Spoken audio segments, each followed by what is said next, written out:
ਉਹ ਰਹਿ ਗਿਆ ਸੀ ਉਦੋਂ ਆ ਜਾਓ ਪਿੰਡ ਰਿਹਾ ਨਹੀਂ ਬੈਠਾ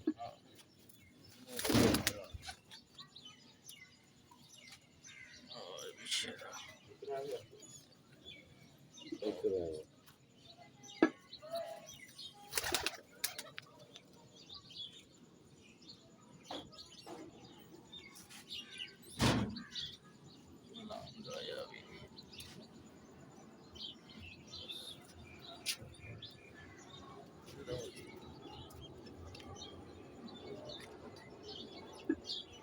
ਪਹਿਲੇ ਵੇਲੇ ਦਾ ਤੈਨੂੰ ਅੱਜ ਨੇ ਪੰਜਾਬ ਬਣਾ ਦੇ